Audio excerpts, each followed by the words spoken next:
We do this for Dutch.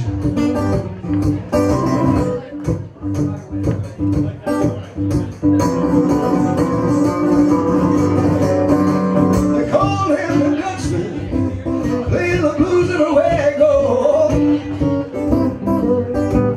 Yes, they call him the Dutchman, play the blues everywhere I go.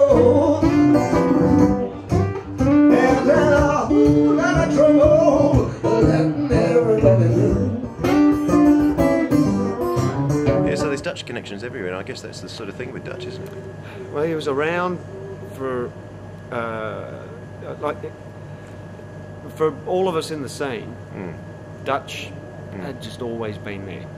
Right? You think about it, yeah, with the amount of time that he had been playing. I haven't said to people, you know, he's been playing blues for longer than I've been alive. Possibly right too. When were you born? Absolutely right. I was born in the mid '60s. There we go. He was a veteran by then. Yeah. Yeah, he was well on the way. So to be able to spend time with a guy like that, with that much experience, was invaluable. I mean, you can't put a price on that. Say that lazy, never get nothing done. Just played his guitar, having a whole lot of fun. You know they call him the Dutchman, playing the blues everywhere I go. When I went to see the Blues Club, you know, it was Dutch with Barry Hills on bass, a guy called Peter Townsend on drums, and Martin Cooper on guitar. And I went to see Dutch because I'd moved to Melbourne, young country boy, interested in blues guitar. And I had my own little band called Just Blues, and we got ourselves a couple of little residencies around town. Everywhere I played, people would talk to me about Dutch Tilders. They'd say, "Man, you should go and see Dutch. You know, if you're into the blues and you know you play okay, you should go and see Dutch."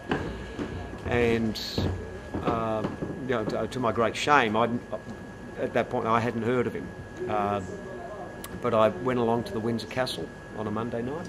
And Dutch would start up the gig. He'd just get up there solo and just kick it off. And he was playing his big semi-hollow Noise guitar. I remember that.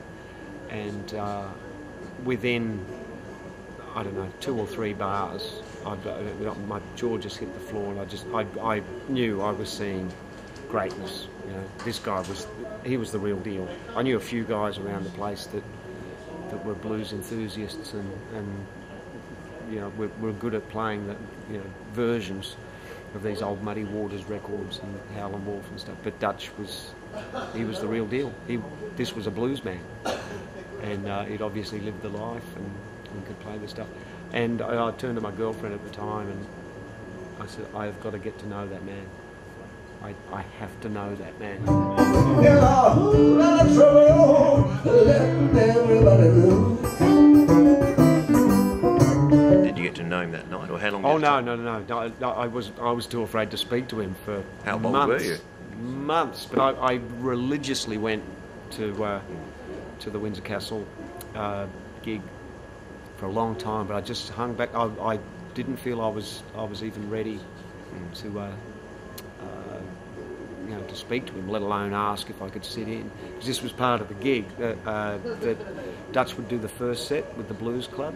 I was blown away by Martin Cooper as a guitar player as well. I used to,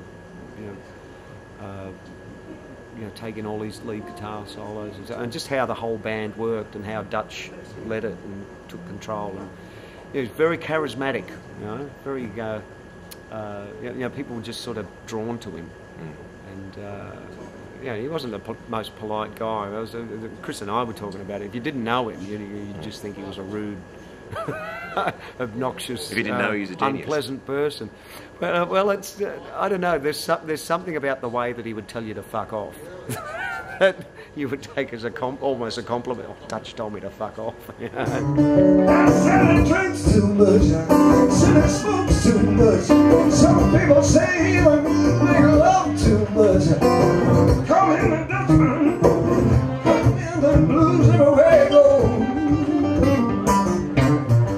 had a heart of gold, but he just sort of covered it up with this gruff persona. He was the toughest guy I knew. I can say that with all, without a doubt. He was the toughest motherfucker I ever met. And a certain amount of bravado, but he could back it up. He was a fighter. Yeah, he really was. Letting everybody know.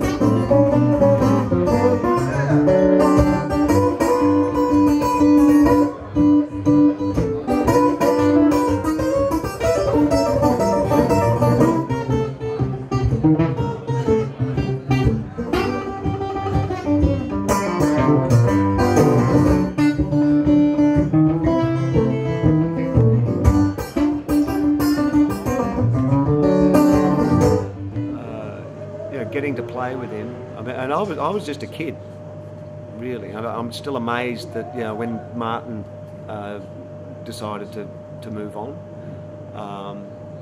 I'm still amazed that of all the guitar players in town that I got asked to come and do a gig. I was never asked to join the band if I wanted to join. I never joined the band, but I think everyone in the blues club possibly had a similar thing. It's just like you just happened to be the one that was coming along to the Monday night jams at the time when Dutch needed someone for the gig that week or whatever.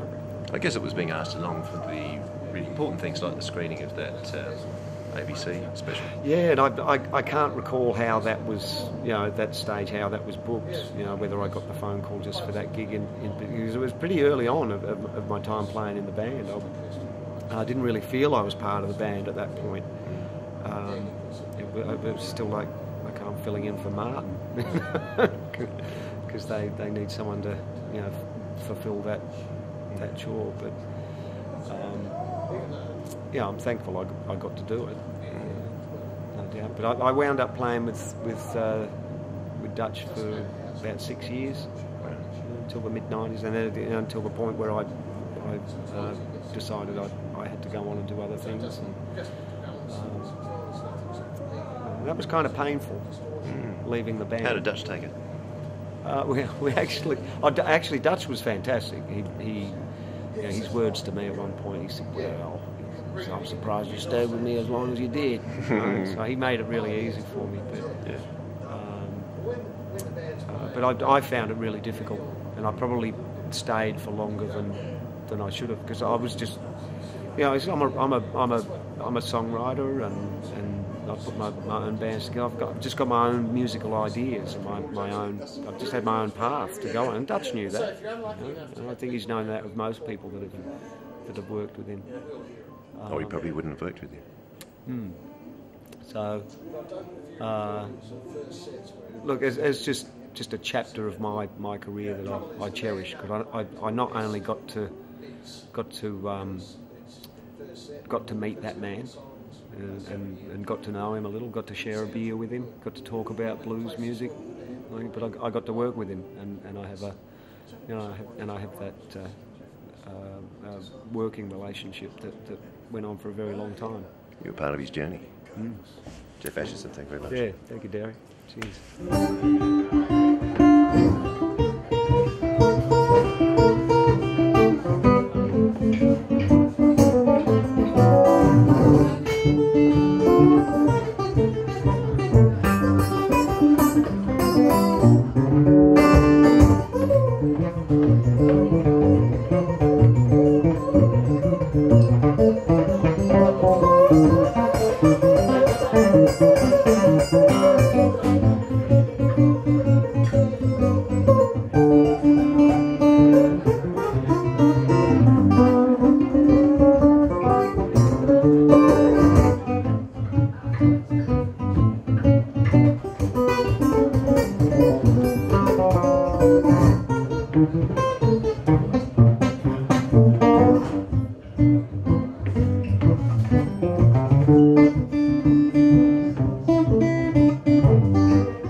Letting everybody know. Time to say goodnight. We'll do it the Dutchman style. We'll see if I can get away.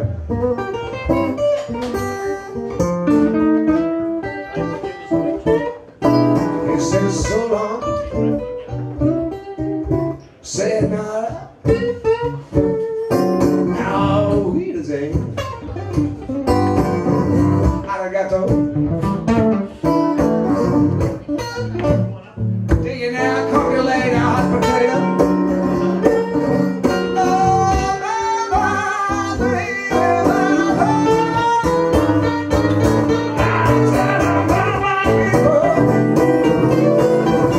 I'll see you by and by.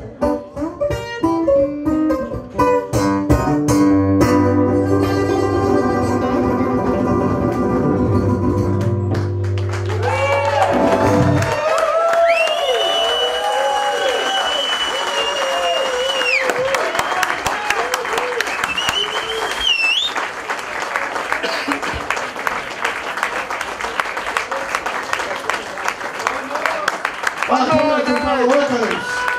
Let's thank Jeff and Chris.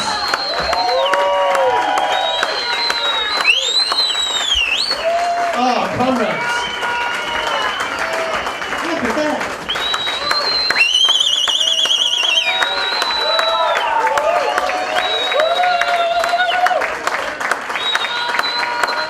You really like this song, don't you?